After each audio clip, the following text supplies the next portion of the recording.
Bienvenue à la leçon de mathématiques du jour. C'est parti. On commence par les activités habituelles. Pour commencer, sur ton ardoise, tu écris les nombres en lettres. Tu écris 7, 8 et 9 en lettres. Tu prends ton temps en faisant pause et ensuite tu redémarres quand tu es prêt. Voici la correction. 7, je te rappelle qu'il y a un P qui est muet dans 7. On pourrait le lire sept. D'ailleurs, en Belgique, 70 se dit 70. Ensuite, 8, H-U-I-T, donc on commence par un H muet. Et pour terminer, 9, N-E-U-F. J'espère que tu as tout bon. On passe à la suite. Calcul mental. Alors, tu as une série de 5 additions que tu dois faire sur ton ardoise, que tu mets donc en position verticale. Attention, il faut aller vite. Si tu veux, tu n'écris que les réponses. Attention, tu es prêt? C'est parti.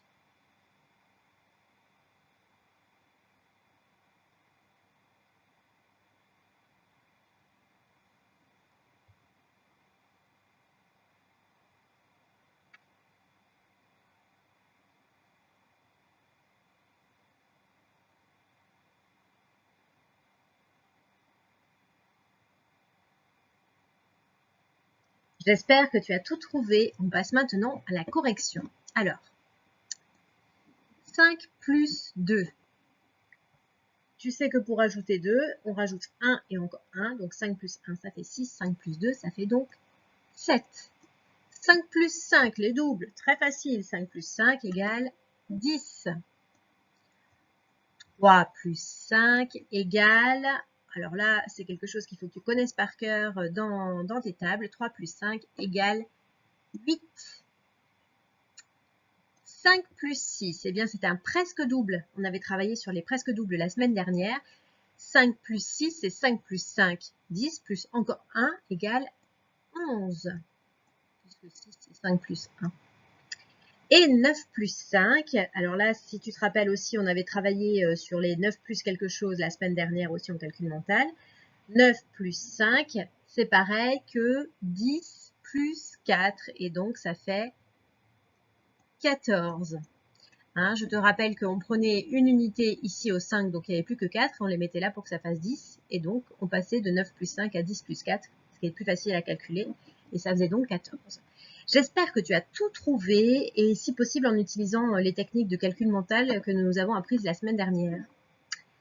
On passe à la suite. Apprentissage.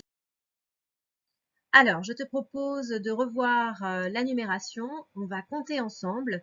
Et si tu as des difficultés, sur le blog, j'ai mis un lien vers une vidéo qui peut t'aider à revoir les nombres de 60 à 79 et à bien comprendre comment ça marche si ça reste encore un peu difficile pour toi. Alors, on y va pour les lire ensemble. Comme d'habitude, je chuchote et tu parles plus fort que moi. Tu écoutes seulement si tu ne sais plus.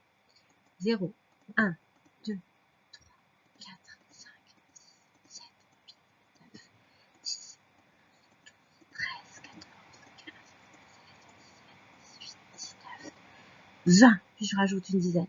30, encore une dizaine. 40, 50, 60. Et je reprends unité par unité. 61, 62, 63, 64, 65, 66, 67, 68, 69, 70, 71, 72, 73, 74, 75, 76, 77, 78, 79. Bravo si tu as tout su. Alors maintenant, on va faire un calcul un peu plus difficile que les autres fois. On reprend le calcul en ligne comme on l'avait appris. Et donc, comme d'habitude, qu'est-ce qu'on va commencer par faire? Alors, on va commencer par additionner ensemble les unités. Donc, 4 plus 7. Et 4 plus 7, ça fait combien? Eh bien, donc on additionne ensemble les unités et les dizaines. Et 4 plus 7, ça nous fait 11. Alors, comme ça fait 11, on va écrire ici un plus, parce qu'on voit bien qu'il n'y a pas que des unités. Dans 11, il y a déjà une dizaine. Donc, on écrit ici plus 11. Donc, 4 plus 7 égale 11. Et on additionne ensemble les dizaines. 3 plus 1, ça fait combien? 3 plus 1, ça fait 4. Et donc, 4 dizaines, ça fait combien? 4 dizaines, ça fait 40. Donc, 34 plus 17, c'est pareil que 40 plus 11. C'est égal à 40 plus 11. 40 plus 11, est-ce que ça ne te paraît pas tout à coup beaucoup plus facile à calculer? Eh bien si, parce que 40 plus 11, c'est pareil que 40 plus 10 plus 1. 11, c'est 10 plus 1. Et donc 40 plus 10, ça va faire combien? 4 dizaines plus 1 dizaine, ça va faire 5 dizaines, donc 50 plus 1. Et donc on arrive à combien maintenant? On arrive à 51. Alors, j'espère que tu as bien compris comment on faisait cette addition. Sinon, je te propose de la refaire tout seul maintenant sur ton ardoise et ensuite de vérifier en revenant en arrière sur la vidéo si tu as bien compris comment ça fonctionne. Voilà, on passe à la suite. Alors, aujourd'hui, ce n'est pas coutume, mais nous allons faire de la géométrie. Donc, ça va être une leçon un peu différente de d'habitude où je vais te demander de répondre à des défis. On y va. Nous allons donc parler aujourd'hui des solides. Alors, les solides, qu'est-ce que c'est? Eh bien, en géométrie, ce sont des formes qui ne sont pas plates. Tu connais les triangles, les rectangles, les cercles. Tout ça est dessiné à plat sur une feuille, alors que les solides, c'est en volume. Donc, c'est forcément des objets. Et ici, ils sont représentés sur une feuille, mais on les représente avec ce qu'on appelle 3 dimensions. C'est-à-dire qu'il y a ce qui est devant, et ce qui est derrière, et ce qui est caché. Premier défi. Donc, tu dois chercher chez toi des objets du quotidien qui ont ces formes. Donc, tu vas faire pause et tu reviendras lorsque tu auras trouvé des objets, si possible, pour chaque catégorie. Je vais te demander des objets qui ont la forme d'une sphère, là, comme ce ballon. Je vais te demander de trouver des objets qui ont la forme d'un cube, comme ce dé. Je vais te demander de trouver des objets qui ont la forme d'une pyramide. Ça, c'est très difficile. Moi, j'en ai pas trouvé chez moi. Et je vais te demander de trouver également des objets en forme de cône. Ça, c'est pareil, il n'y en a pas souvent. Ce que tu vas trouver sans mal, je pense, ce sont des objets en forme de pavé droit, comme cette brique de Lego, ou des objets en forme de cylindre, comme ce rouleau de papier toilette. Alors, tu as bien repéré les différentes formes? Je te remontre les 6 possibilités. Donc, je te demande de chercher des cylindres, des cubes, des sphères, des cônes, des pavés droits et des pyramides. Tu cherches tout ça chez toi et puis tu les prends en photo par catégorie et on va voir ensemble après ce qu'on peut apprendre sur ces figures. Tu es prêt? Tu as trouvé des choses? Alors regarde ce que moi j'ai trouvé. Moi j'ai trouvé une bougie en forme de boule. Ça ce sont les sphères ou les boules. J'ai trouvé des billes. Voilà. J'ai certainement aussi chez moi des ballons, mais j'ai eu un peu la flemme de chercher. Alors toi, tu me montreras ce que tu as trouvé si tu veux. Ensuite, dans la catégorie des cubes, eh bien, j'ai trouvé plutôt des cubes jouets, puis là, c'est un cube qui contenait un petit cadeau. Voilà, tu me montreras si tu veux ce que tu as trouvé aussi dans la catégorie des cubes. Donc les cubes, on les reconnaît parce que ils ont comme ça des faces qui sont en carré, d'accord? Donc ils font tous la même taille.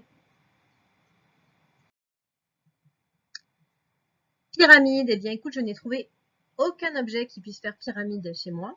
Alors si tu en as trouvé, c'est super. En revanche, on connaît les pyramides d'Égypte.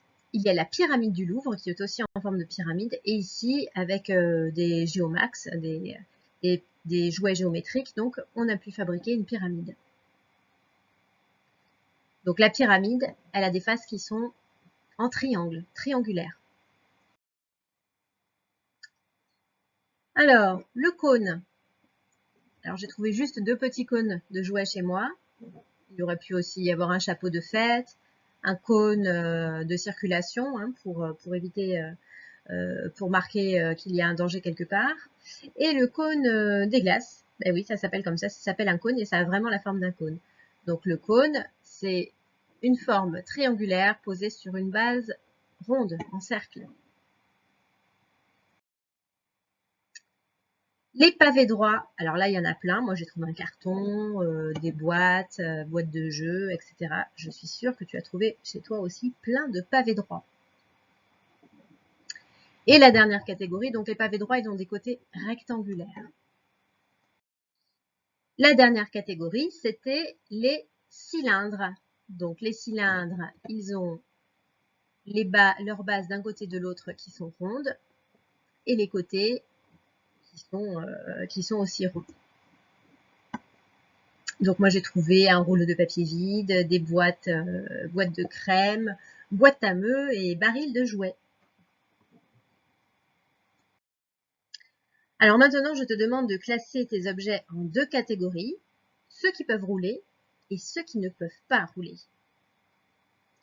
Alors tu les tries, tu fais deux paquets distincts et puis tu peux les photographier si tu veux. Voilà ce que ça a donné à la maison. Donc ceux qui ne peuvent pas rouler mais qui glissent, eh bien ceux-là, on les appelle les polyèdres. Alors tu vois, dans cette catégorie-là, on retrouve les cubes et les pavés droits. Donc ceux-là ne peuvent pas rouler. Et si j'en avais eu, j'aurais pu rajouter aussi les pyramides, parce que les pyramides c'est pareil, ça ne peut pas rouler. Donc, récapitulez ici, les pavés droits, les cubes, les pyramides. Et enfin, il y a ceux qui roulent et parfois glissent aussi. Ce sont les non-polyèdres. Tous ceux qui ne sont pas des polyèdres, on peut les appeler les non-polyèdres. Et alors dedans, il y a, je vois mes cônes, et les cylindres, et également les boules. Tout ça peut rouler. Je récapitule ici, les cylindres, les cônes, les sphères ou boules. Un petit récapitulatif. Donc d'un côté, tu vois les polyèdres, ce sont ceux qui ne peuvent pas rouler mais qui glissent. Donc il y a la pyramide, le cube, le pavé droit. Et de l'autre côté, les non-polyèdres, c'est-à-dire ceux qui roulent et parfois glissent aussi, ça dépend de quel côté on les met. La sphère, donc elle roule, et c'est tout. Le cylindre, il peut rouler, mais si tu le poses sur ce côté-là, par exemple, tu peux le faire glisser aussi. Et le cône, donc si tu le poses ici sur le côté, il va rouler. En revanche, si tu le poses sur sa base, comme ça, bah, tu peux le faire glisser, mais pas rouler. Nous allons maintenant voir le vocabulaire. Alors, cette partie-là, ici, s'appelle ici, et ici aussi, et ici aussi, une face. Et en fait, ici, on ne peut pas voir toutes les faces, on n'en voit que 3, alors qu'en réalité, il y en a une qui est cachée derrière, ça fait une 4e, une qui est cachée dessous, ça fait une 5e, et une qui est cachée sur le côté, ça fait une 6e face. Donc comme tu le sais, les cubes ont 6 faces, comme les dés. Sur les dés, il y a jusqu'à 6 points. Et c'est la même chose pour les pavés droits. Ils ont aussi 6 faces. Alors, on récapitule, on se rappelle que ça, c'est une face. Ensuite, ici, là, ça, tout ce que j'ai représenté en couleur, ce sont ce qu'on appelle les arêtes. Alors, j'ai pris ici un pavé droit, et donc les arêtes, ce sont tous les bords. Je peux suivre là comme ça avec mes doigts. Tous les bords, ce sont des arêtes. Donc, comme tu peux le voir, il y en a beaucoup.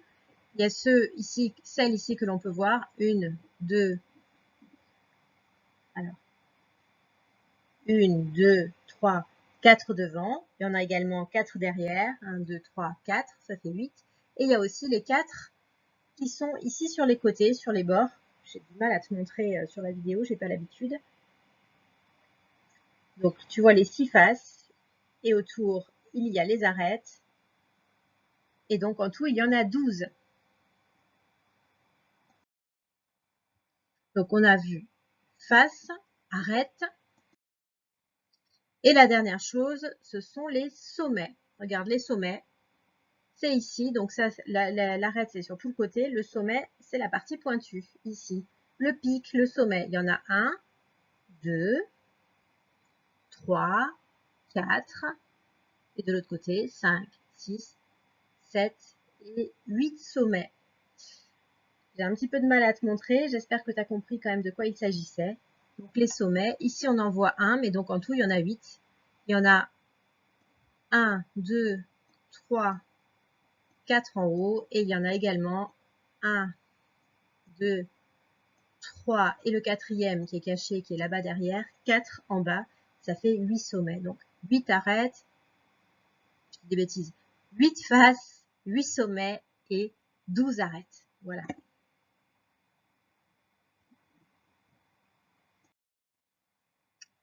Alors, tu vas pouvoir lire la leçon sur les solides, où on nous rappelle donc ce que c'est qu'une figure plane. Donc, une figure plane, c'est comme ce que je te disais tout à l'heure, c'est un carré, un triangle, un rectangle, un cercle.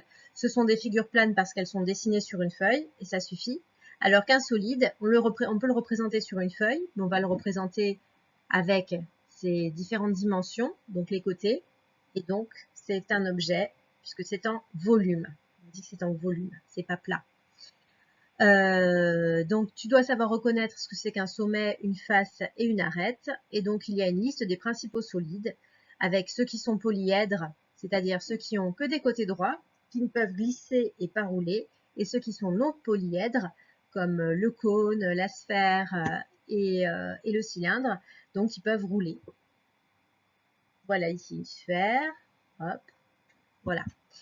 Et donc, quand tu as un solide, tu peux le poser sur une feuille et faire son contour, tracer son contour. Je vais le faire en même temps. Tu peux le poser sur une feuille et tracer son contour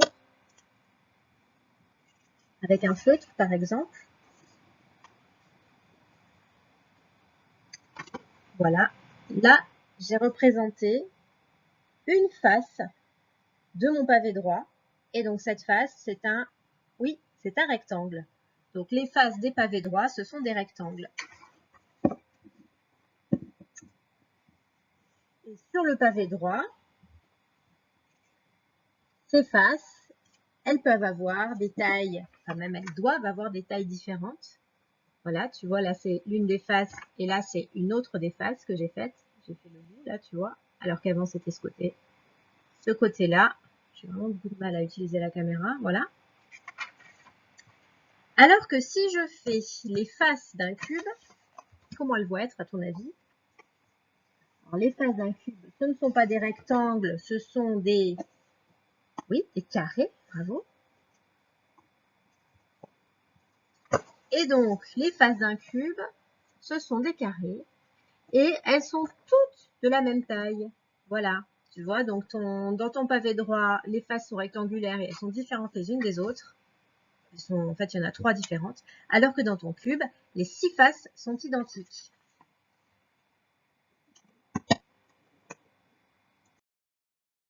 Nous avons terminé la leçon sur les solides. Donc maintenant, je vais te laisser faire les exercices sur ton cahier. Voilà, donc on te demande d'observer les solides, de tracer les arêtes en bleu, d'indiquer les sommets en rouge, de colorier les faces en vert. Donc ça, c'est à faire dans la première partie. Et dans le deuxième exercice, de relier les objets à une de leurs faces. Alors, comme je te l'ai expliqué, hein, la face, donc c'est ce qu'on pourrait dessiner à plat, hein, en faisant l'empreinte, le contour de l'objet. Et je te propose en défi du jour de représenter avec les différents solides que tu auras trouvés dans ta maison, de faire une représentation, une œuvre en volume d'un personnage, d'un animal, ce que tu veux en fait, de prendre une photo et puis de l'envoyer ou bien sur WhatsApp ou bien sur le blog. Je te souhaite une très très bonne fin de journée et puis je te dis à demain pour la suite. Ciao ciao.